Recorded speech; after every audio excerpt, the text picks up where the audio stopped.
자, 오늘 말씀은 좋은 날 보기를 원하는 자는 이라는 말씀입니다. 10절 말씀인데요. 그런데 오늘 이 제목, 좋은 날 보기를 원하는 자는 이라는 이 제목은 좋은 날이 무슨 날이며 생명을 사랑한다는 것이 무슨 뜻인가 하는 것을 밝히는 것에 오늘 말씀에 80% 이상의 무게가 가 있습니다. 우선 여러분이 가진 성경을 보면 10절 그러므로부터 12절까지가 다른 색깔로 써져 있거나 아니면 조금 문단이 다르게 쓰여져 있죠. 그렇죠? 그건 뭐냐면 이 구절이 어디서 인용해 왔다라는 뜻입니다.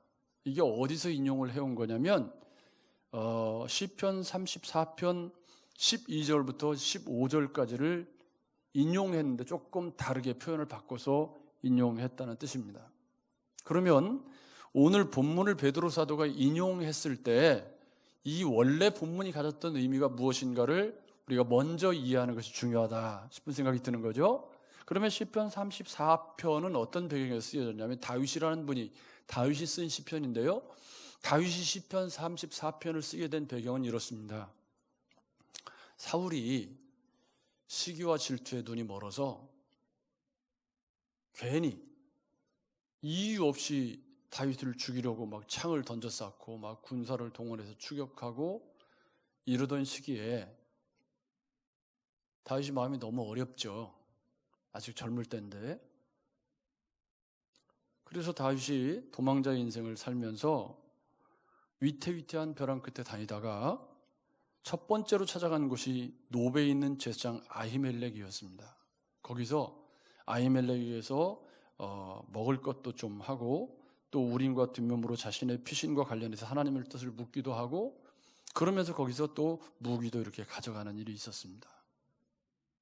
그런데 다윗이 그렇게 거기를 지나가자 사울이 도액이라는 사람을 통해서 노베에 있는 제사장들을 싹 죽여버리잖아요. 그러니까 다윗이 정말 견딜 수 없는 그런 어려움 가운데 어디로 도망을 가냐면 블레셋에 있는 그런 가드라고 하는 동네로 도망을 가게 됩니다. 그런데 다윗이 골리앗을 죽였던 기억을 지금 소년 때 했으니까 시간이 얼마나 지난지는 모르겠지만 그때 그 전장에 있었던 사람들이 살아있다면 다윗을 알아볼까요? 못 알아볼까요? 100% 알아본다고 봐야 되죠. 근데 다윗이 왜 블레셋 땅으로 가기로 결심을 했는지 모르지만 아마 이 땅에 있는 것은 도저히 너무 위험하다라고 판단을 했는지 모릅니다. 그래서 이 국경에서 제일 가까운 데에 가드 땅으로 도망을 가게 되었습니다. 블레셋 사람들이 못 알아볼 것이다 라는 생각으로 갔는지 모르지만 가자마자 블레셋 사람들은 다윗을 왕이라고 칭하면서 자기네 나라가 이제 이렇게 분봉왕들이 있으니까 다윗도 왕이다 이러면서 바로 알아보는 거예요. 그래서 다윗이 거기서 미친 사람의 행세를 하게 됩니다. 막 말을 어기적 하고 수염에 침을 질질 흘리면서 여러분 한 나라의 천부장을 지내고 전쟁에서 혁혁한 공을 세웠던 다윗이 미친 사람 행세를 하면서 그 자리를 모면해야 됐을 때 그때 다윗의 마음이 어떤 마음이었을까를 생각하면서 시편 34편을 읽어야 합니다. 그런데 그때 보면 다윗이 굉장히 두려워했다고 쓰고 있습니다. 그러면서 아기스가 다윗을 어디 미추광이가 없어서 이런 미추광이를 내게 데리고 왔느냐 하고 다윗을 내쫓음으로 말미암아 다윗이 가게 된 곳이 아둘람굴입니다. 여러분 들어서 아시죠? 아둘람굴. 거기서 다윗이 비로소 비류와 잡류들로 구성된 400명의 동지들을 얻게 되는 곳이 어디냐면 아둘람굴입니다. 그런데 이 시편 34편은 그 아기스 앞에서 미친 사람 행세를 하고 도망쳐서 나와서 쓴 시편이에요. 그러면 우리 같으면 어떤 생각이 들까요? 내가 무슨 잘못을 했길래 이렇게 미친 사람 행세까지 하면서 살아야 됩니까? 하고 하나님을 원망하고 그리고 저주하고 뭐 그런 시편을 쏟아냈을 것 같은데 시편 34편은 전혀 그렇지 않습니다. 다윗이 뭐라고 얘기하냐면 시편 34편 4절 6절에 보면 간구함에 응답하시고 부르짖음에 내게 응답하셨다. 그러니까 사람들이 볼 때는 미친 척해서 아기스 앞에서 도망쳐 나온 것이지만 다윗은 그 순간에 미친 척하는 그 순간에 뭐 했다는 거예요? 하나님께 계속 기도하면서 그 위기를 이겨나갈 수 있도록 초점을 어디에 맞췄다는 거죠? 하나님께 맞추고 있었다. 여러분, 이것이 고난의 시대를 살아가는 성도의 특권이라는 사실을 아십니까? 다 똑같은 시대를 살아가지만 초점을 어디에 맞추고 살아가느냐에 따라서 그 어려움은 판이하게 다른 것이 되어서 우리에게 찾아옵니다. 다윗은 그 순간에 계속 하나님께 초점을 맞추면서 시편 34편 8절부터 10절에 뭐라고 말하냐면 내가 그때 주님을 믿고 이 위기를 극복했던 그 사실을 맛보아 알라라고 사람들을 초청합니다. 여기서 알라라는 말은 야다라는 말이 아니고요. 야다는 뭐냐면 아내가 남편을, 남편이 아내를 아는 것처럼 서로 안다는 뜻이잖아요. 근데 여기 알라라는 말은 경험적으로, 체험적으로 알았다라는 의미입니다. 그러니까 내가 경험했던, 내가 아기스 앞에서 그 고난의 어려운 터널을 지나면서 초점을 주님께 맞추었을 때 주님이 나를 어떻게 그 아기스 앞에서 탈출하게 하시고 그리고 아둘람굴에서 동지들을 만나게 하셨는지 그것을 맛보아. 이 말은 무슨 얘기냐면 그 고난의 터널을 초점을 주님께 맞추고 이겨냈을 때 주님이 주시는 위로와 기쁨을 맛보아 알라 라고 초청을 한 겁니다. 그러면서 쓴 시편이 바로 오늘 이 말씀입니다.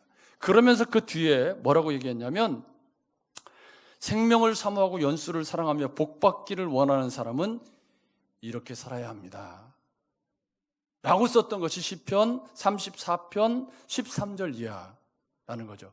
그런데 이 말씀을 베드로 사도가 마지막으로 이렇게 하면서 여기다 인용을 해놨어요.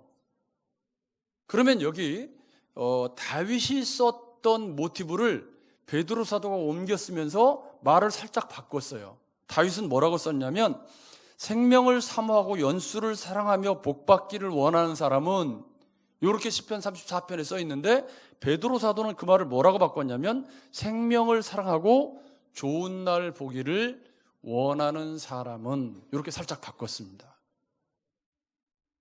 그러면 다윗이 생명을 사모하고 연수를 사랑하여 복받기를 원하는 사람은 이라고 썼을 때는 아기스가 준 고통스러운 인생의 무게로부터 내가 어려움의 터널을 극복해서 주님 안에서 주님께 초점을 맞추고 그 어려움을 이겼을 때 내가 경험한 그 기쁨을 누리기를 원하는 사람은, 그러니까 고난의 터널을 믿음으로 이겼을 때 겪는 그 기쁨을 알기를 원하는 사람은 이라고 다윗이 썼다면 베드로 사도는 생명을 사랑하고 좋은 날 보기를 원하는 사람은 이라고 썼을 때 그 말은 베드로 사도가 살았던 시대는 로마의 박해로 인해서 고통을 겪는 시대입니다. 그래서 주님이 빨리 오셨으면 좋겠다. 그래서 편지에 보면 주님이 오신다는 그런 종말에 관한 표현들이 베드로전서에 굉장히 많이 나옵니다. 따라서 여기 좋은 날 보기를 원하는 자는 이라는 말은 이중적인 의미를 가집니다. 어떤 의미냐면 좋은 날 보기를 원하는 자는 이라는 말은 로마의 박해로부터 벗어나서 우리로 표현하면 코로나가 끝나고 마음껏 자유롭게 예배하기를 원하는 자는, 그런 좋은 날 보기를 원하는 자는 1차적인 의미입니다. 그러니까 다윗이 이 말을 쓸 때는 그 어려움의 터널을 지나서 승리하기를 원하는 자는 이런 의미를 썼다면 베드로 사도는 그 시대에 로마의 박해로부터 교회가 승리하고 우리가 행복하게 신앙생활하는 날 보기를 원하는 자는 이게 1차적인 의미고요. 두 번째 의미는 좋은 날은 주님이 다시 오시는 날. 그래서 천국이 완성되는 날을 보기를 원하는 자는 이런 의미가 됩니다. 생명을 사랑하고 라는 말은, 생명이라는 말은 다윗이 생명을 사모하고 라고 썼을 때는 내가 아기스 앞에 생명을 구원받은 그 생명, 그것을 의미하는 말로 썼지만 베드로 사도는 이 생명이라는 말을 뭘로 썼어요? 영생을 사모하고 라고 쓴 겁니다. 그래서 여기 생명을 사랑하고 좋은 날을 보기를 원하는 사람은이라고 할 때 이것은 자기애를 의미하는 게 아니라 예수 그리스도 안에서 누리는 영생, 그 생명의 기쁨을 누리기를 원하는 사람, 그것을 사모하는 사람, 생명을 사랑하고 좋은 날을 보기를 원하는 사람은 더 나은 본향을 사모하며 이 땅에서의 삶을 살아가는 바로 그런 사람들이라는 의미가 됩니다. 따라서 여기 생명을 사랑하고 좋은 날을 보기를 원하는 자는 이라는 말을 오늘 우리 시대의 버전으로 바꾸면 코로나 시대가 지나고 우리가 마음껏 행복하고 자유롭게 예배하기를 원하는 자는 1차적인 의미, 그리고 주님 앞에 부르심을 받아 주님과 함께 영생하는 좋은 날 보기를 원하는 사람은 두 번째 의미입니다. 그런 사람은 이렇게 살아야 된다는 거예요.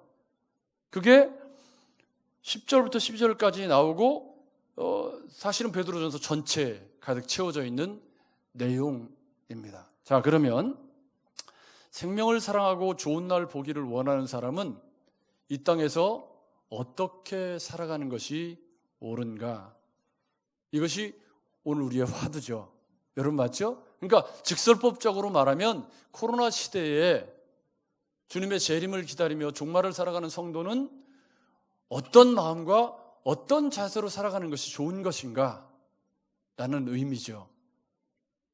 여러분, 첫째 기억해야 할 것은 다윗이 그 어려울 때 초점을 어디에 맞추었죠?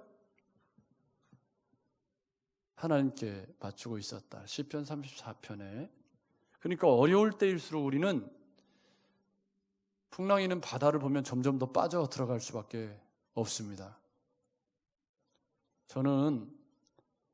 저도 부끄럽게 생각하는 것이 코로나 시대를 살고 목회자이다 보니까 너무 예민하게 포털 사이트 기사들을 다 검색하고 댓글을 보고 막 이러다 보니까 제 영혼이 막 피폐해지더라고요. 어디에 확진자가 생겼는지, 동양이 어떤지를 초미의 관심을 가지고 막 계속 이렇게 보다 보니까 막 영혼이 피폐해지는 걸 제가 느껴요. 그러다 보면 나오는 말도 그런 말이 나오게 되죠. 그러니까 좋은 날 보기를 원하는 사람이 가져야 할 감추어져 있는 첫 번째 자세는 뭐죠? 안테나를, 초점을 어디에 맞추느냐? 진리의 말씀에 주님께 잘 맞추고 있어야 한다. 아멘. 이 말은 주님께 초점을 맞춘다는 말은 깨어 기도한다는 복합적인 의미가 있을 수 있죠. 그리고 마음속에 은혜를 채우는 일에 실패하지 않도록 자기를 잘 관리해 나가는 태도가 필요합니다. 주일날 낮 예배 한 번밖에 안 하니까 세상 편고 좋은데 거기다가 지금은 다 모이는 것이 어려워하니까 예배, 새벽기도, 수요예배 다 자유롭게 쉴 수 있으니까 너무 좋다. 여러분, 그러다가 큰일 납니다. 그럴 때일수록 우리가 초점을 주님께 잘 맞추고 스스로 은혜로부터 멀어지지 않도록 잘 자기를 관리해 나가야 두 번째가 가능해지는 겁니다. 여러분, 좋은 날 보기를 원하는 자는 10절 말씀을 보십시오. 혀를 금하여 악한 말을 그치며 그 입술로 거짓을 말하지 말고. 다시 시편 34편으로 가보세요. 여러분, 그때 아둘람 굴에 모인 사람들은 어떤 사람들이냐면요, 전부 사울에게 쫓겨서 죽음의 위기를 겪었던 그런 사람들입니다. 그런 사람들이 아둘람 굴에 400명이 모였습니다. 여러분, 자칫하면 잡혀 죽을 수 있는 그런 상황에서 비류와 잡류들이 거기 모였을 때 그 분위기가 어떤 분위기였을까요? 흉흉하고 이루 말할 수 없었겠죠. 그래서 다윗이 정말 생명을 사랑하고 연수를 사랑하고 좋은 날 보기를 원하는 사람은 첫째 해야 될 것이 뭐다? 혀를 금하고, 여기 보십시오. 악한 말을 그치며 입술로 거짓을 말하지 말고. 이것을 오늘 우리 우리가 사는 시대로 적용을 해 본다면, 여러분 지금 우리가 사는 시대가 뭐 사는 게 그렇게 녹록지가 않습니다. 그러다 보니까 자꾸 초점을 그쪽에다 맞추면 말이 거칠어지게 되고 어려운 말을 자꾸 하게 되고 그렇게 됩니다. 여러분 잠언 29장 18절에 보면 제가 아주 사랑하는 말씀이 있는데 거기에 이런 말씀이 있습니다. 묵시가 없으면 백성이 방자히 행하거니와 율법을 지키는 자는 복이 있느니라. 여러분도 많이 들어보신 말씀이죠. 그런데 여기 묵시라는 말씀은 그냥 말씀, 쉽게 이건 하나님의 말씀 그렇게 이해를 하고 여기 이제 설명을 하자면 기니까요.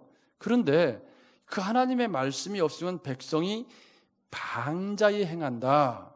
없다라는 말은 이게 이제 울타리가 없다는 말인데 방자히 행한다는 말은 직역하면 풀어놓았다는 말입니다. 무슨 뜻이냐면 말씀에 울타리가 없으니까 자기를 풀어놓은 거예요. 무슨 얘기인지 이해가 되시죠? 그러면 나를 풀어놓으면 어떻게 되죠? 나 하고 싶은 대로 하는 거죠. 여러분 우리가 지켜야 할 것들을 잘 지켜나가야 우리의 삶이 건강해집니다. 여러분 동의하시죠? 목사인 저는 교회에 여성들이 제일 많아요. 그래서 목회자들 사이에 7개 문제와 돈 문제와 설교만 문제가 없으면 목회는 큰 문제가 생기지 않는다는 금원이 생길 정도로 7개가 제일 먼저 올라와 있죠. 그러니까 여기 묵시가 없으면 이 말은 말씀의 은혜가 우리 속에 없으면 우리가 방자히 행할 수 있다 없다? 있다라는 말입니다. 방자히 행한다는 것은 뒤에 율법을 지키는 자는 이라고 할 때 이 율법을 지킨다라는 말이 샤마르라는 말인데 이것은 둘레에 가시로 울타리를 치다라는 말입니다. 그러니까 하나님의 말씀에 하는 일은 우리의 삶에 울타리를 치는 일을 해준다. 율법이 몽학선생이라고 할 때도 똑같은 의미입니다. 그러니까 말씀이 내 안에 있다라는 말은 내 삶의 울타리를 말씀이 쳐주는 겁니다. 이게 무슨 뜻이냐면 방자히 행하는 것과 반대되는 개념으로 말씀이 내 속에 들어와서 내 삶을 규모 있게 하고 균형 잡히게 하고 절제하게 만들고 말의 혀를 금하도록 하는, 여러분 똑같이 속상하고 똑같이 어렵지만 진리의 말씀이 있음으로 말미암아 그 말을 삼키고 한 번 더 되새겨서 방자히 행하지 않도록 스스로 선을 잘 지켜나가는 것이 묵시가 하는 일. 아멘. 아멘. 말씀이 있다. 믿음이 있다. 은혜가 있다. 내가 예수 잘 믿는 사람이다. 이 모든 것에 성경의 일관된 진술을 보면 이 모든 것에 제일 앞에 혀가 있어요. 말이 있다. 말을 어떻게 하느냐. 어려울 때는 더 말을 조심해야 되죠. 나라가 시끄러우니까 온갖 추측성 기사와 그냥 자기 편향적인 말들이 얼마나 포털 사이트를 시끄럽게 만들고 별별 추측과 사회가 시끄럽고 혼란스럽고 이 한 주간 그 서울시장의 죽음으로 인해서 이 사회가 얼마나 다 뒤집혀가지고 수많은 말들이 온 사회를 삼키고 있지 않습니까? 이럴 때 좀 가만히 좀 기다리면서 밝혀질 때까지 기다려주면 좋은데, 그래서 좋은 날 보기를 원하는 사람, 주님 앞에 칭찬받는 종으로 주님 앞에 서기를 원하는 사람, 생명을 사랑하는 사람, 그 사람이 해야 할 이 종말의 시기를, 코로나 시기를 살아갈 때 우리가 가장 마음을 쓰고 해야 할 것은 마음의 울타리를 치는 일, 우리의 삶의 울타리를 쳐서 말씀이 나를 지켜갈 수 있도록 삶의 울타리를 치고 부정적인 말을 자제하고 격려하고 칭찬하는 말로 우리 서로를 세워가는 일, 이것이 조금은 우리를 더 힘나게 하지 않겠습니까? 말 나온 김에 우리 옆에 있는 시들이 마스크는 꼭 쓰시고 어려운 시기에 힘내십시오. 마스크 다 쓰시고, 마스크 절대 벗으시면 안 돼요. 마스크 벗으시면 안 돼요. 지금은 힘을 내시라고. 두 번째는 화평케 하는 자가 되라. 여기 보십시오. 금하고 입술로 거짓을 말하지 말고 악에서 떠나 선을 행하고, 그 다음에 같이 읽어볼까요? 시작. 화평을 구하며 그것을 뭐하라? 따르라. 화평을 구하며 그것을 따르라. 여러분, 지금 우리에게 이건 다윗이 그 어려운 시기를 극복하고 좋은 날 보기를 원하는 사람은 이렇게 하는 게 맞다라고 한 이야기를 베드로 사도가 그대로 인용해서 그 시대의 어려운 고난의 시대를 살고 있는 사람들에게, 야, 우리도 로마의 박해를 해서 고통당하는 시기를 살아가는 우리에게 필요한 것은 뭐냐면 화평을 구하고, 아멘, 화평을 뭐하고? 구하고, 그리고 그 화평을 뭐하라고요? 따르라. 화평을 추구하고. 우리 주님은 화평케 하는 자는 뭐가 있나니? 복이 있나니. 아까 묵시가 없으면 백성이 방자에 행한다라고 할 때 그 방자에 행한다는 말은 화평을 깨트린다는 의미도 있습니다. 왜냐하면 말로 화평을 깨트리는 거니까. 그러니까 화평을 깨트리는 것과 말은 늘 같이 붙어가는 거죠. 여러분, 맞죠? 화평을 깨트리는 게 뭐예요? 주로 말이죠. 그렇다고 보면 화평을 추구하려면 뭐가 잘 정리가 돼야 되냐면 우리 마음속에 은혜의 강이 흐르고 있어야 말이, 예쁜 말이 나옵니다. 그래서 다윗이 그 아기스 왕 앞에서 그 어려운 시절을 지나면서 초점을 하나님께 맞추고 있었다는 것이 오늘 코로나 시대를 사는 우리에게 던지는 굉장히 중요한 도전이 됩니다. 이럴 때 더 말씀 가까이 하고, 아멘. 이럴 때 더 은혜를 스스로 찬양하고, 스스로 말씀 보고, 이럴 때 더 기도하고, 스스로 은혜의 삶을 살아가는 사람만이 입술을 지킬 수 있고 화평을 구하고 행하는 자가 될 수 있는 줄로 믿습니다. 여러분, 트러블 메이커가 되고 삶을 어렵게 만드는 거 별거 아닙니다. 그냥 추측성 발언, 있지도 않은 말 지어내가지고, 전주의 어떤 아이는요, 한옥마을에 폭발물이 설치되었다고 신고를 했는데 7번을 했다든가 17번을 했다든가 7번이라든가 그래가지고 경찰이랑 폭발물 제거반이 한옥마을에 몇 번을 출동한 거예요. 그래가지고 거짓말로 잡혔어.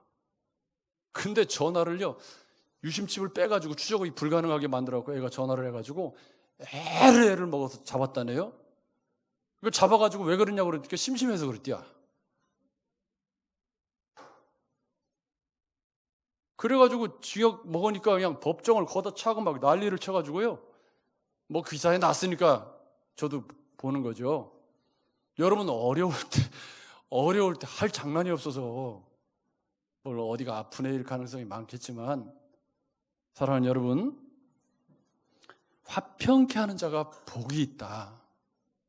여러분, 성경에 복이 있다. 여기도 보면 선을 행하고 화평을 구하며 그것을 따르라 하면서 뒤쪽에 보면 복에 관한 말씀이 계속 나옵니다. 이 복이라는 개념은 성도가 가질 수 있는 평안과 기쁨과 위로라는 것은 제가 골백 번, 수천 번 말씀을 드려서 잘 알고 있잖아요.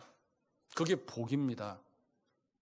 무슨 얘기냐면 코로나 시대를 살아가면서 뭐 시대가 시끄럽죠. 어렵고 행동의 제약도 많고, 그렇지만 그 속에서 마음의 건강을 지키고 입술의 건강을 지키고 화평케 하는 자로 살아갈 수 있는 것이 믿음이죠. 아멘. 그게 믿음이 있다는 말 아닙니까? 그런데 거기에 다윗은 한 가지를 더 추가했습니다. 여러분, 12절 말씀을 보십시오. 주의 눈은 의인을 향하시고 그의 귀는 의인의 간구에 기울이시되 주의 얼굴은 악행하는 자들을 대하시느니라. 이 대하시느니라라는 말은 어게인스트입니다. 대적하신다는 거예요. 악행하는 자를 대적하시고, 그러니까 이 말은 무슨 얘기냐면 신전 의식을 가지고 살라. 여러분, 코로나 시대가 어렵지만 우리가 하루하루 주님 앞에 살고 있는 줄로 믿습니다. 주님이 돌봐주셔서 살고 있고, 주님이 만져주셔서 살고 있고, 임마누엘 되신 주님이 나와 함께 계셔서 위로해 주시고 살아갈 힘과 용기를 주시는 줄로 믿습니다. 그런 신전 의식을 가지고 하루하루를 아침에 일어날 때, 오늘도 코로나로 신음하는 하루지만 아침에 일어날 때 이 하루도 힘을 내서 용기를 갖고 살게 해주십시오, 주님 앞에서 살게 해주십시오 하고 하는 신전 의식, 하나님 앞에서 내 삶을 살고자 하는 그런 삶의 성실성과 주님 앞에서 살고자 하는 거룩함이 있는 그리스도인이 좋은 날을 보기를 원하는 그런 마음이 있기 때문에 그걸 하는 거죠. 아멘. 여러분, 그래서 생명을 사랑하고 좋은 날을 보기를 원하는 자는 이라는 이 전제가 얼마나 중요하냐면, 생명을 사랑하고 좋은 날을 보기를 원하기 때문에 그렇게 사는 거예요. 여러분, 그렇죠? 여러분, 아닙니까? 생명을 사랑하고 좋은 날을 보기를 원하기 때문에 나를 금하고 화평을 추구하고 화평을 따르는 삶을 사는 것이고, 하나님 앞에 신전의식을 가지고 사는 것입니다. 베드로 사도는 다른 것을 또 이야기를 합니다. 그러면서 신전의식을 가지고 살아가는 사람과 함께 13절부터 16절에는 한번 따라서 하십시다. 열심히 선을 행하고 고난받는 복 있는 성도. 이게 뭐 말이 이렇게 복잡해. 열심히 선을 행하는데 왜 고난을 받나요? 그게 성도가 세상에 존재하는 삶의 방식. 우리 주님도 그랬던 것처럼. 여기 열심히 선을 행하면이라고 할 때, 이 열심히라는 말은 이 열심당원할 때 젤로테스라는 말인데요, 이게 뭐냐면 선을 행하는 일을 마음을 써서 그 일에 열정을 다 바치는 그리스도인으로 살아간다. 그 삶 자체가 복이 있다. 그러면서 이 21절에 이를 위하여 너희가 부르심을 받았으니 3장 9절에 이를 위하여 너희가 부르심을 받았다라고 말씀하면서 그 부르심의 내용을 2장 13절부터 3장 7절까지 세상의 권세와의 관계, 직업관, 부부관계, 3장 8절부터 12절에 한마음과 동정하는 마음과 사랑과 긍휼과 겸손과 악을 악으로 갚지 않는 것과 생명을 사랑함과 혀를 금함과 진실과 선과 화평이라고 설명을 합니다. 따라서 여기 선을 행한다라는 말은 그리스도인으로서 합당한 마음가짐으로 이 땅에 화평과 나눔과 섬김의 삶을 살아가는 것을 선이라고 말하는 겁니다. 여러분, 코로나 시대에 우리가 행할 수 있는 선이 무엇이 있겠습니까? 어려운 사람의 마음을 만져주고, 다 힘드니까, 나도 힘들고 다 힘들지만, 그러나 내가 나눌 수 있는 작은 것들을 찾아서 나누고 베푸는 삶을 살아가는 것이 말이라도, 그죠? 말이라도 위로가 되게 따뜻하게 말하고 살아가는 것이, 그게 우리 시대의 선입니다. 이번 주간에 우리 손승현 선교사에게 마스크를 보내는 일로 꽤 분주한 시간을 보냈습니다. 아주 그냥 첩보 작전을 방불케 할 정도로. 근데 결론은 손 선교사도 그것을 잘 인지하지 못했던 것 같고, 저도 물론 한국적인 상황에서 좀 보낼 수가 있습니다. 그런데 불가리아라는 나라는 들어오는 물건을 다 까가지고, 제가 풍문으로 들어서 바코드를 제거하고 보내면 괜찮다더라, 여러 풍문이 들리더라고요. 그래서 그런 방법을 이렇게 얘기를 해봤더니, 목사님, 불가리아는 다 열어서 봐요. 35개 봤는데 벌금을 10만 원 물었대요. 덴탈 마스크 35개. 그래서 불가능합니다. 그래서 인편으로 보내는 방법, 또 김영근 선교사하고 상의해서 들어가는 사람 다 해봤는데 안 된다는 거예요. 세관을 통과할 때 다 열어보기 때문에 반입이 불가능하다. 그래서 그 2,000장을 또 파느라고 얼마나 애를 써서 다 팔아서 지난 금요일에 손성기사에게 보냈는데, 여러분, 마스크가 꼭 아니라도 우리가 그 준비해서 그 보낸 마음 때문에 손선교사 내외와 그쪽에 있는 사람들이 얼마나 큰 위로를 받고 힘을 얻고 용기를 내고, 제가 보니까 손선교사가 저한테 보내오는 글들과 통화도 여러 번 하고 뭐 했는데 하는 과정 속에 그가 받는 위로가 굉장히 크다는 것을 알았습니다. 어려울 때 우리가 나누는 작은 자선이, 칼럼에도 제가 썼습니다마는 그 선을 행하고자 하는 열망 때문에 그 노인 일자리 센터에서 받은 첫 월급을, 그거를 손선교사 와서 구원하는 이제 드렸을 때 그 본인만 느끼는 기쁨이 있죠. 다른 사람은 뭐 누군지 모르니까 모르잖아요. 내 죽음을 적에게 알리지 마라 그래서 절대 못 알리지만, 그렇지만 내가 누리는 기쁨이 있잖아요. 그게 선을 행할 때 누리는 복 아니겠습니까? 여러분 그렇지 않습니까? 여러분 코로나 시대에 복 있는 성도가 되시기를 주의 이름으로 축복합니다. 어려울 때는요, 내 작은 사랑과 관심이 위로가 되고 큰 격려가 돼요. 이럴 때 말 한마디가 얼마나 사람들에게 큰 위로가 되고 격려가 됩니까? 여러분 맞죠? 그러기에 내가 먼저 내 속에 은혜가 있지 않으면 그런 말 하기가 쉽나요? 어렵나요? 어렵습니다. 여러분 좋은 날 보기를 원하시죠? 생명을 사랑하고 좋은 날 보기를 원하시죠? 그렇다면 스스로 영적 생활을 잘 관리하십시오. 마지막입니다. 여러분 12절을 보십시오. 그런데 여기 보면 12절이 아니라 15절입니다. 같이 읽어보겠습니다. 시작. 너희 마음에 그리스도를 주로 삼아 거룩하게 하고, 같이 시작. 너희 속에 있는 소망에 관한 이유를 묻는 자에게는 대답할 것을 항상 준비하되 온유와 두려움으로 하고. 아멘. 아멘. 사람들이 그렇게 어려운 시대에 자선을 베풀고 나누고 뭐 선행을 하고 하니까 당신 도대체 왜 그러는 거요?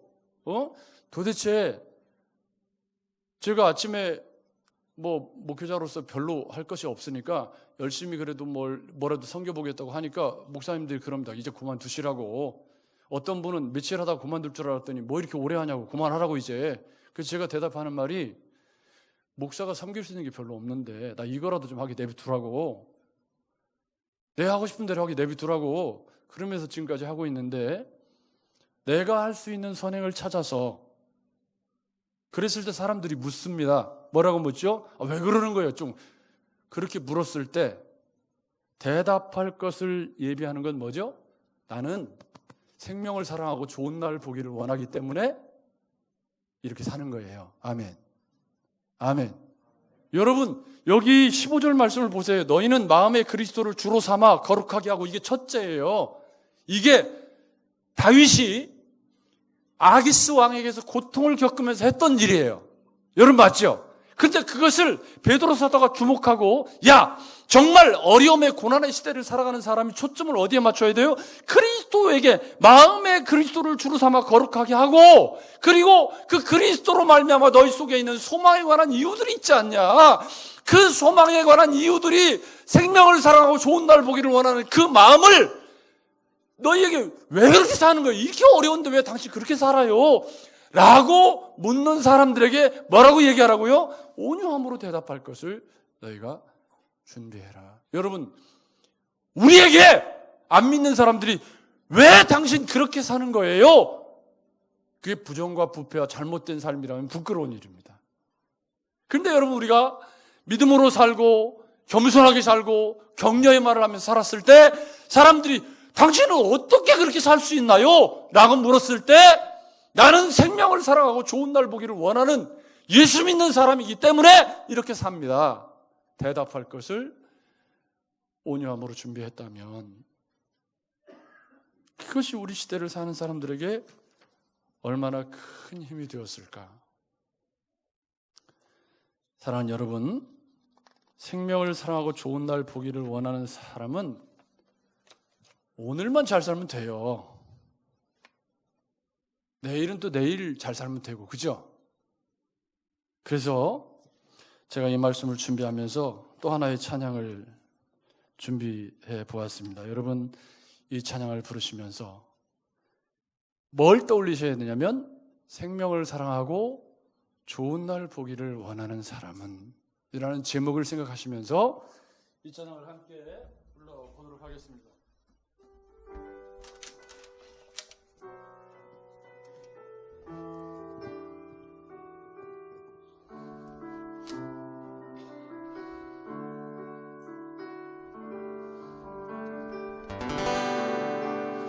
내게 주어진 하루를 감사합니다.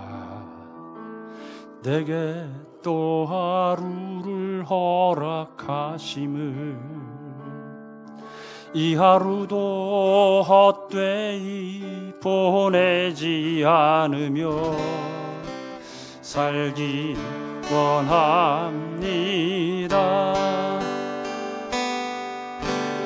이런 은총 받을 만한 자격 없지만 주의 인자하심 힘입음으로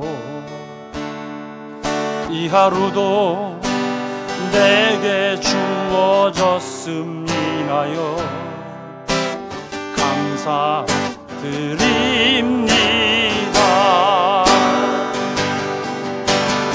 이 하루도 정직하게 하소서. 이 하루도 친절하게 하소서. 내가 만나는 모든 사람들에게 자비를 베풀게 하소서. 이 하루도 온유하게 하소서. 이 하루도 겸손하게 하소서. 나의 걸음을 지치게 만드는 이들에게 용서를 베풀게 하소. 한 주 잠깐 쉬어주세요. 내게 주어진 하루를 감사합니다. 내게 또 하루를 허락하심을, 즐거운 일이든 복슬픈 일이든 감사드립니다. 비록 이 하루가 나를 울린다 해도 원망의 맘 품지 않을 이유는 나의 주님 이 모든 일을 주관하셔서 선을 이루심이 이 하루도 평화롭게 하소서. 이 하루도 강건하게 하소서. 내가 만난 몰아치는 중에도 평강을 누리게 하소서. 이 하루도 성실하게 하소서. 이 하루도 순종하게 하소서. 나의 마음을 아프게 만드는 이들에게 은총을 베풀게 하소. 이 하루도 정직하게 하소서. 이 하루도 정직하게 하소서. 이 하루도 친절하게 하소서. 내가 만나는 모든 사람들에게 자비를 베풀게 하소. 이 하루도 온유하게, 이 하루도 온유하게 하소서. 이 이 하루도 겸손하게 하소서. 나의 걸음을 지치게 만드는 이들에게 은총을 베풀게 하소서. 이 하루도 평화롭게 하소서. 이 하루도 강건하게 하소서. 험한 폭풍이 몰아치는 중에도 평강을 누리게 하소서. 이 하루도 성실하게 하소서. 이 하루도 순종하게 하소서. 나의 마음을 아프게 만드는 이들에게 은총을 베풀게 하소서. 행복을 빌게 하소서. 축복을 베풀게 하소서.